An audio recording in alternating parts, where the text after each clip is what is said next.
Estatais tiveram mais um mês desafiador. Essas empresas tiveram um déficit de R$ 1,5 bilhão de reais em junho, enquanto que a dívida bruta do governo alcançou o maior patamar em 5 anos. Vitória Queiroz tem os detalhes pra gente.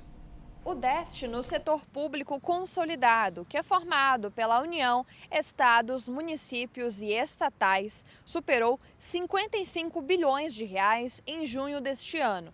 Esse resultado consta no relatório de estatísticas fiscais que foi divulgado pelo Banco Central nesta sexta-feira.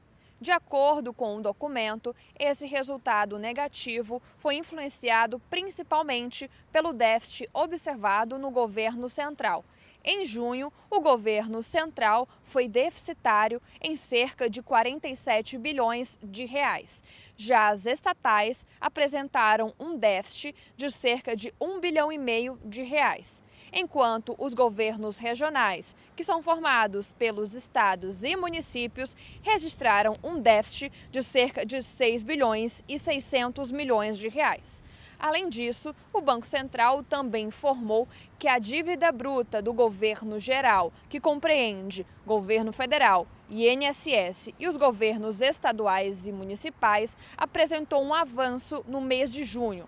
Os dados mostram que essa dívida subiu para cerca de 81,9% do PIB, o Produto Interno Bruto, e alcançou cerca de 10 trilhões e 800 bilhões de reais.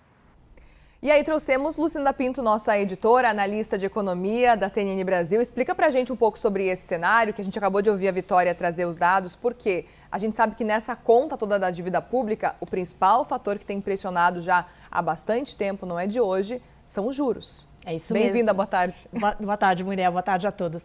Realmente os juros estão pesando bastante. Só no mês de junho foram 110 bilhões em custo por causa dos juros.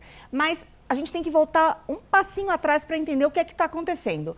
Quando a gente olha para as contas nominais do governo, que no fim é a diferença entre despesa e receita, tem um buraco. Então, o governo está gastando 55 bilhões de reais a mais do que ele arrecada. Isso somente no mês de junho.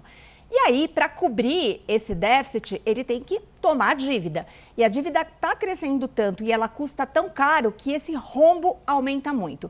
Então, quando a gente soma essa diferença aí de receita e despesa, mais o custo dos juros, que foi de 110 bilhões de reais, o rombo primário, como a gente chama, chega a 166 bilhões de reais somente no mês de junho. Quando a gente olha a despesa com juro acumulada em 12 meses, ela supera 1 trilhão de reais. Então, realmente, esse juro está pesando bastante. Agora, o juro é alto, né, Muriel? A gente sabe, entre outras razões, porque enquanto o Banco Central tenta frear a economia para reduzir a inflação, a gente tem visto injeção de dinheiro na economia, medidas de estímulo à atividade que acabam levando as pessoas a consumir e a roda da atividade, ela continua, o que é uma boa notícia. O problema é que ela está gerando muita inflação e aí é o que a gente vê, a dívida cresce, o juro não cai, uma espiral negativa que tem prejudicado bastante toda a questão fiscal. A gente preparou uma arte, então, para mostrar como é que ficou essa evolução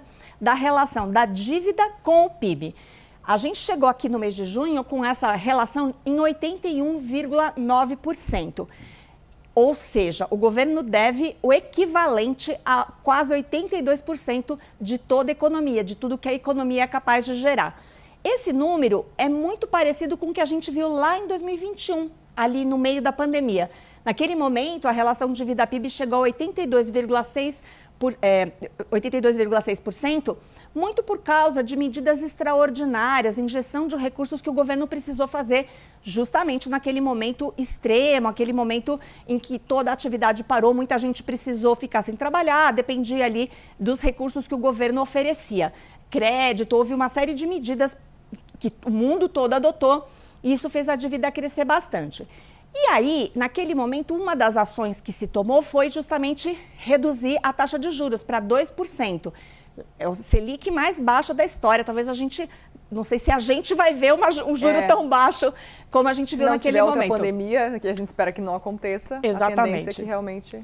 E aí, com esse juro mais baixo, o governo foi aos poucos suspendendo boa parte dessas medidas emergenciais. A relação dívida-PIB voltou a cair. Foi lá para 71,4% em 2022. Só que desde então, a dívida voltou a crescer. Então, o que está acontecendo aqui é, primeiro, os gastos voltaram a aumentar e algumas coisas que deveriam ter sido suspensas naquele momento acabaram permanecendo em vigor. Isso tudo manteve os gastos do governo muito altos. E a taxa de juros, porque a inflação veio nesse momento, começou a subir, isso foi aumentando o custo do governo, até que a Selic chegou lá aos 15% há alguns meses atrás. E hoje a gente está, então, com uma proporção bastante preocupante, é um sinal amarelo. E aqui, Muriel, quando a gente olha para frente, o que preocupa? O juro vai continuar alto, vai demorar para cair, ao mesmo tempo em que os economistas estão vendo uma desaceleração do PIB pela frente.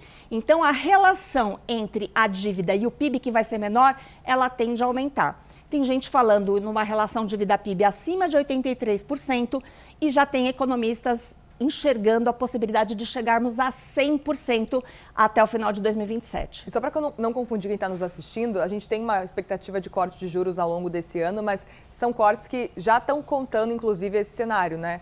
Por exemplo, que deve continuar aumentando, mesmo com corte. Exatamente. Na verdade, quando a gente olha para as projeções de mercado, a Selic ela fica em 2 dígitos, ou seja, acima de 10% até o final de 2028. Essa é a projeção hoje do mercado. Então, mesmo que caia a Selic, ela cai muito pouco. Então, o custo do governo para rolar essa dívida vai continuar muito caro.